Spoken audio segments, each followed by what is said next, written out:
first video about this song, Footprints, I talked briefly about the concept of metric modulation that Ron Carter on bass and Tony Williams on drums were doing a lot in that particular performance on Miles Smiles. There's lots of versions of this song, but we're talking about this version of Miles Smiles, which is very famous. And I wanted to talk today in a little more depth about this special concept that is really fun called metric modulation.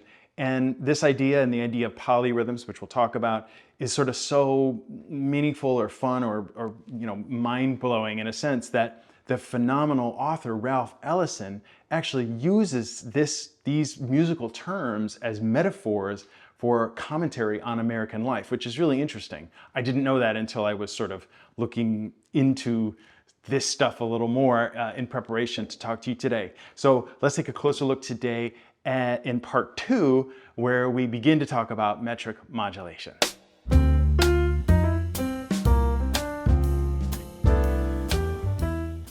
Welcome to Learn Jazz Bass with Matt Rybicki. I'm glad that you're here.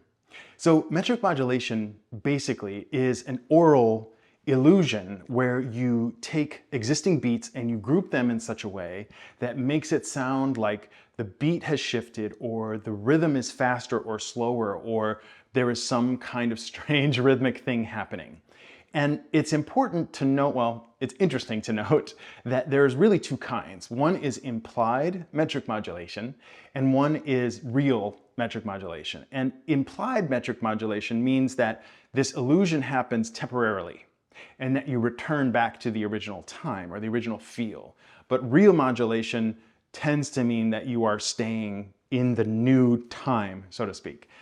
These are all, it's sort of pedantic, and ultimately it's a fun sort of mind exercise as far as like what you call it and what you write it for most of us. Some people, of course, this is really important, but as far as like us as performers, we want to think about what does it sound like ultimately, right? And I also mentioned polyrhythms, the concept of polyrhythm, and that is a similar idea, but it's that two rhythms are happening at the same time. Two different rhythms are happening simultaneously. And it's not sort of hidden like it is in metric modulation, where multiple musicians will move to this new illusion place. And so it's disguised. The original time or feel is disguised.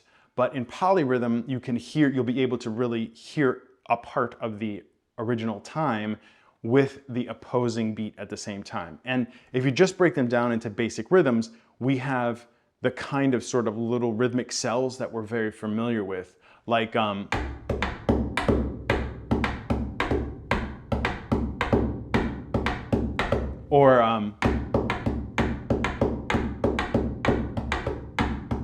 here come the bells, da da da da, right? For those of you that know Christmas tunes. That's in a lot of the music that we hear in some form or another.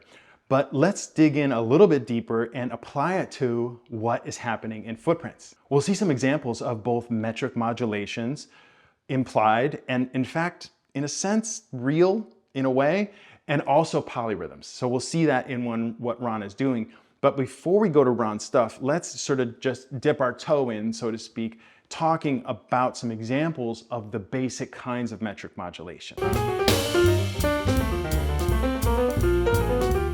First thing to note is that technically a concept like double time or half time is technically metric modulation. Those are ideas, or at least sounds, that you're already familiar with. Basically that the tempo is doubling or halving, right? You're taking quarter notes and making them, taking the eighth notes that exist as a subdivision of that quarter note and making those eighth notes the new quarter note. So you are disguising, in a sense, that older time, right? It seems twice as fast, but in fact, the amount of bars that are going by or the amount of chords that are going by doesn't change if it's a double time feel. If it's actual double time, then everything speeds up twice the speed. So technically those are metric modulations, but we don't tend to refer to them like that. We just say double time or half time. That said, it sort of, as I say, dips our toe into the beginning of the understanding or the concept, the beginning of sort of appreciating the sort of area we're going into, right? So the next sort of common thing that we'll hear that a lot of us do, or you'll hear in a lot of recordings, is very, very familiar sound, is to just place a 3 or a triple meter against a 2 or a duple meter, or it was like 2 or 4. And you remember in some videos where I've spoken about the concept of swing before, it's a duality in terms of the actual feel. It's like a triplet feel on top of or under a duple feel or a feel of 4. That combination is sort of what adds to the rhythmic swing feeling. And yes, that's something, but I'm speaking a little bit more directly. Like, for example, if you really hammer home triplets after triplets after triplets, you can make it sound like those triplets have become a faster quarter note.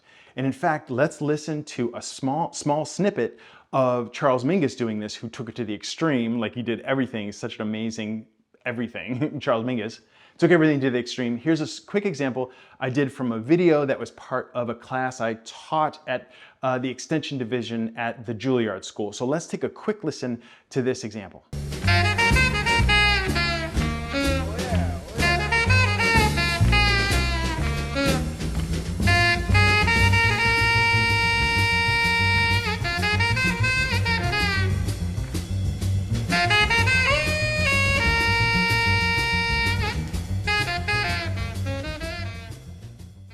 Pretty wild, huh? Right? So that's one example of placing a 3 against 4. You could kind of call it a polyrhythm. It feels to me like a metric modulation. It seems like those quarter notes, like those triplets become a new fast quarter note.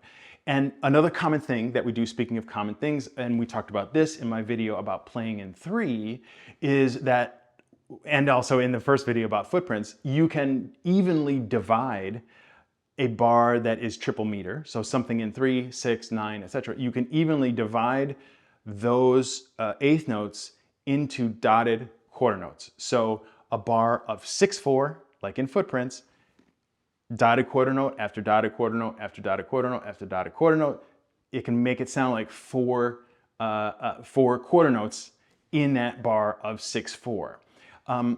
It's really common to have tunes in 3, right, in waltz, and as we talked about in 3, that's one way that we can rhythmically accompany what's happening to sort of add interest and so on and so forth. So let's listen to a real quick example of me playing along with a play along so that we can hear that. But also I wanted to make a point when we listen to these metric modulation examples, not what we're talking about with Tony. I just chose a simple walk-up line that we're all familiar with.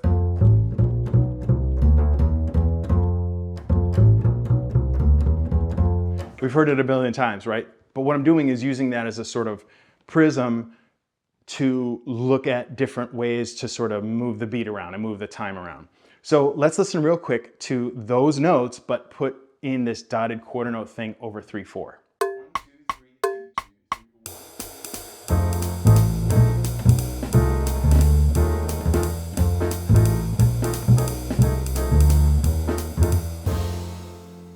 Simple, very simple idea of a metric modulation or a polyrhythm. Again, the modulation part comes where you've got to have sort of somebody else participating, otherwise it's a polyrhythm. Because if the other person is still playing strictly in 3, then it's really just a polyrhythm. But you can have an interested party in the ensemble that wants to go with you. And that can be a tremendous amount of fun, as you can hear from these examples of the great Ron and Tony Williams.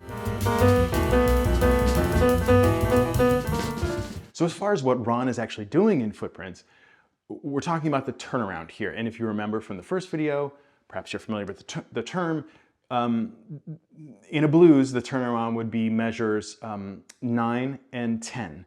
And this is a period in the song that brings us back to the home sound in a strong way. We talked about the harmonic difficulties in this version of footprints and what the sort of real chords are and so on and so forth. We talked a little bit about what Ron was doing and what Reggie Workman was doing on Wayne Shorter's recording of this tune. This is his song, Wayne Shorter. And so we talked about what their note choices, right? But now let's talk about the rhythms of this turnaround. What I did was I actually took the recording Miles Smiles, As I mentioned in the first video, I chopped it up into one big file for myself, and I transcribed every single turnaround that happens in the tune.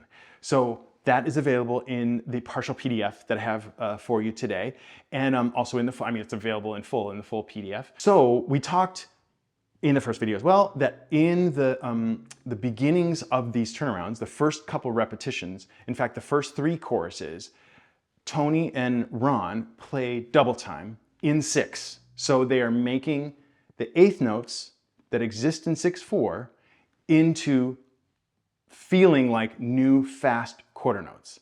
Let's take a quick listen to an example of what Ron was doing there.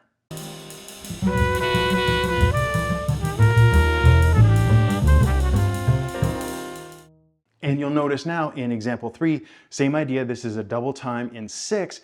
And in the last video, we looked at these notes, we were talking about what these notes mean. Maybe it sort of makes a little more sense when it's up to tempo and you sort of feel the vibe of what's happening as opposed to looking at it analytically. So let's listen to that real quick.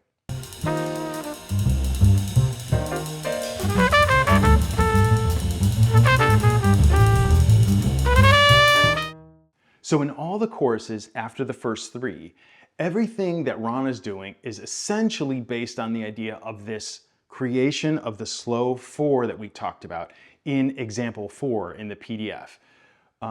Just to review, as I said at the beginning of this video, you can evenly divide up a measure of 6 into dotted quarter notes. You get 4 dotted quarter notes, and they make those 4 dotted quarter notes sound like 4 quarter notes, like walking feel. So it sounds like a slow 4/4. And we talked about that in example 4 in the last video itself. So everything that Ron is doing is based on that. But what's interesting is that to add another layer, they double up that slower 4/4. That doesn't mean it goes back to the 6/4. That means, or even a double time 6. It's a double time feel of the slow 4/4. It's great, right? So that is tricky to notate. And as you'll see in example number 6, you can write it as a 4 against 3 rhythm, a polyrhythm, but that doesn't actually kind of really capture the feel correctly. It makes more sense to, if you're going to write it, if you're going to look at the page as opposed to listening. Listening is always the priority. If you're going to look at the page, it makes a little more sense to try to indicate a metric modulation where one rhythmic note will become another rhythmic note. It's written out, and you'll see in my PDF, I've got like dotted quarter equals quarter, or dotted quarter arrow to, a quarter note triplet, for example. The arrow gives that little extra information that it's not just that a quarter note equals a dotted quarter note, for example. It's that it is morphing into that, right? It is changing to that. So yes, it's essentially the same idea, but it's giving the reader a little bit more information, like we are going to this new feel, as opposed to that note is just this note, right? This is a different thing.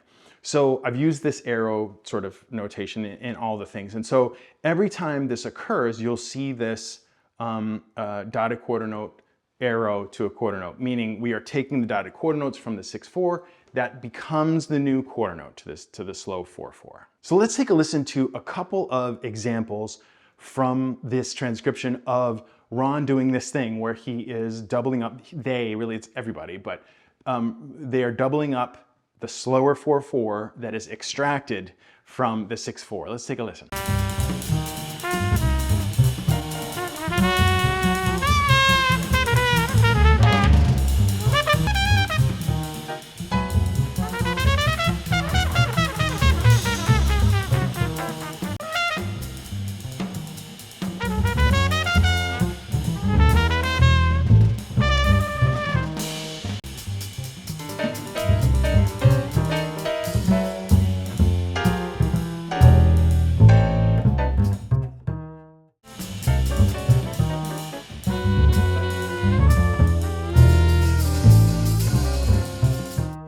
Pretty neat, huh?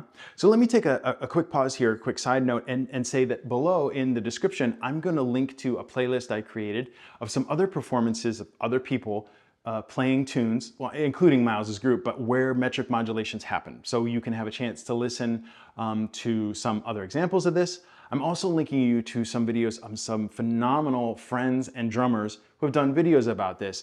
Justin Varnes, an unbelievable drummer who helped me to sort of check me on some of this stuff that I wrote. I was like, am I getting this right? Thankfully I did, but thank you, Justin.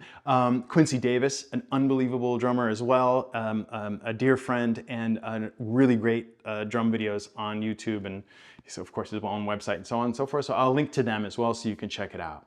We're going to take a pause there for this particular video because I want to actually make a part 3. I realized that this is really, really dense as I was recording this, and so I said, let's take a little bit of a breather and have a chance to sort of digest what we've talked about so far. So part 3 will continue along with the same idea of digging into these metric modulations. Thanks for joining me today. I hope that it in and of itself was helpful. Please do like and subscribe if you don't mind. Look for those PDFs below. Thanks for joining me as always, and remember, straight ahead and strive for tone.